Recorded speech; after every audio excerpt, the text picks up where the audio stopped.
నమస్కారాలండి. అమరావతి రాజధాని, Amaravati capital city మీద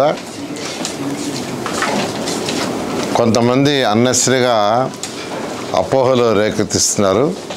రైతులు అమరావతి రాజధాని కోసం ఎవరైతే రైతులు ల్యాండ్ ఇచ్చారో వాళ్ళెవ్వరు కూడా ఎటువంటి డౌట్ అవసరం లేదు. ముఖ్యమంత్రి గారు ఒక లాంగ్ విజన్తో చేస్తున్నారు. అమరావతి రాజధాని క్యాపిటల్ సిటీ ఏదైతే ఈరోజు 217 చదరపు కిలోమీటర్లు కడుతున్నామో అది ఇంకా సక్సెస్ఫుల్ కావాలి. రైతులు ఇచ్చిన భూములకు ఇంకా విలువ రావాలంటే ఇక్కడ అనేక సంస్థలు రావాలి. అనేక సంస్థలు అంటే సాఫ్ట్ ఇండస్ట్రీస్ రావాలి. ఇండస్ట్రీస్ వస్తేనే ఈ క్యాపిటల్ సిటీ యొక్క విలువ ఇంకా పెరుగుతుంది. రైతుల భూముల విలువ ఇంకా పెరుగుతాయి. ఇండస్ట్రీస్ రావడం అంటే ఎప్పటికీ రాదు. ఇప్పుడు హైదరాబాద్ ఈరోజు సక్సెస్ అంటే హైదరాబాద్ సరౌండింగ్స్లో, హైదరాబాద్లో అనేకమైన ఆర్గనైజేషన్స్, ఇండస్ట్రీస్ వచ్చినాయి. ఇండస్ట్రీస్ వచ్చినప్పుడే యువతకి ఉద్యోగాలు వస్తాయి, ఎకనామిక్ గ్రోత్ వస్తుంది. అందుకనే ముఖ్యమంత్రి గారు లాంగ్ విజన్తో ఆలోచించి ఈ క్యాపిటల్ సిటీ ప్రపంచంలో టాప్ 10 సిటీలో ఒకటి కావాలి. ఇక్కడ ఏ రైతులైతే ఈ భూములు ఇచ్చారో వాళ్ళు ఇంకా విలువ పెరగాలంటే ఇక్కడ అనేక ఆర్గనైజేషన్స్ రావాలంటే సాఫ్ట్ ఇండస్ట్రీస్ రావాలి. సాఫ్ట్ ఇండస్ట్రీస్ రావాలంటే దానికి కొంత ల్యాండ్ కావాలి. అదేవిధంగా ఇంటర్నేషనల్ లెవెల్లో ఒక స్పోర్ట్స్ సిటీ కట్టాలి. ఒలింపిక్ గేమ్స్ చేసే విధంగా మనం ఒక స్పోర్ట్స్ సిటీ కట్టాలి. దానికి కొంత ల్యాండ్ కావాలి. అదేవిధంగా ఇంటర్నేషనల్ ఎయిర్పోర్ట్ ఉండాలి.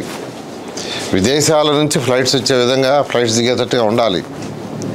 అందుకనే విశాఖపట్నంలో ఒక ఎయిర్పోర్ట్ ఉన్నా భోగాపురం ఎయిర్పోర్ట్ తీసుకొచ్చింది. ఈరోజు హైదరాబాద్ తీసుకోండి, ఆ రోజు ఎయిర్పోర్ట్ కడుతుంటే అందరూ అబ్జెక్షన్ పెట్టారు. కానీ ఈరోజు అది one of the best airport. దానివల్ల వేల మందికి ఉద్యోగాలు వస్తున్నాయి. విదేశాల నుంచి ఎంతోమంది వస్తున్నారు. హైదరాబాద్ ఈరోజు ఇండస్ట్రీస్ పెడుతున్నారు. అలా విదేశాల నుంచి వచ్చి ఇక్కడ అమరావతి క్యాపిటల్ సిటీలో కానీ సరౌండింగ్స్లో కానీ ఇండస్ట్రీస్ పెట్టాలంటే ఫ్లైట్ కన్వీనియంట్ ఉండాలి. ఫ్లైట్ కన్వీనియంట్ లేకుండా ఏ విదేశాల నుంచి ఎవరు రారు.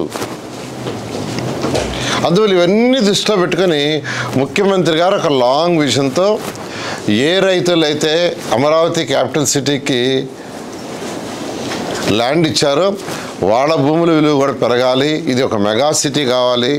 అమరావతి, విజయవాడ, మంగళగిరి, తాడేపల్లి, గుంటూరు ఒక మెగా సిటీ కావాలి. 1 కోటి మంది పాపులేషన్కి ఉండాలనే దృష్టిలో పెట్టుకుని యాక్చువల్గా ముఖ్యమంత్రి గారు ఒక విజన్ ఇచ్చారు. ఆ విజన్ ద్వారానే యాక్చువల్గా అడిషనల్ ల్యాండ్ పుల్లింగ్గా ల్యాండ్ అక్విజిషన్ అనేది ఇంకా ఆలోచిస్తున్నాం. ల్యాండ్ అక్విజిషన్ అయితే రైతులు నష్టపోతారని ప్రజాప్రతినిధులు, శాసనసభ్యులు చెప్పారు. అయితే ల్యాండ్ పుల్లింగ్ అయితే కొద్దిగా ఎక్కువ తీసుకోవాల్సి వస్తుంది. ఎందుకంటే ల్యాండ్ పుల్లింగ్ తీసుకున్నప్పుడు దాన్ని డెవలప్ చేసి ఇవ్వాలి రైతులకి, మళ్ళీ వాళ్ళకి ప్లాట్లు ఇవ్వాలి. అందువల్ల ఇవి ఆలోచిస్తున్నాం. త్వరలో ఒక నిర్ణయం తీసుకుంటాం. ఏది ఏమైనప్పటికీ అమరావతి క్యాపిటల్ సిటీ ఏదైతే ఉందో దీంట్లో ఆల్రెడీ 41,000 కోట్లకి టెండర్లు కంప్లీట్ చేసి ఇచ్చేసాం. వర్క్ జరిగింది, స్టార్ట్ అయింది.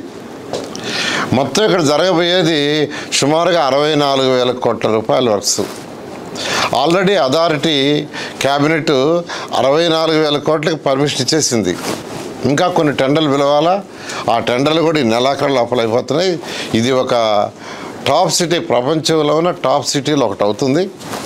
అయితే ఒక ఇన్ఫ్రాస్ట్రక్చరే అంటే రోడ్లు, డ్రైన్స్, పార్కులు ఇవన్నీ చేసినంత మాత్రాన ఈ యొక్క భూమి విలువ నిలవాలంటే, హైదరాబాద్ ఈరోజు ఏ విధంగా తక్కువ రేటు ఉన్నది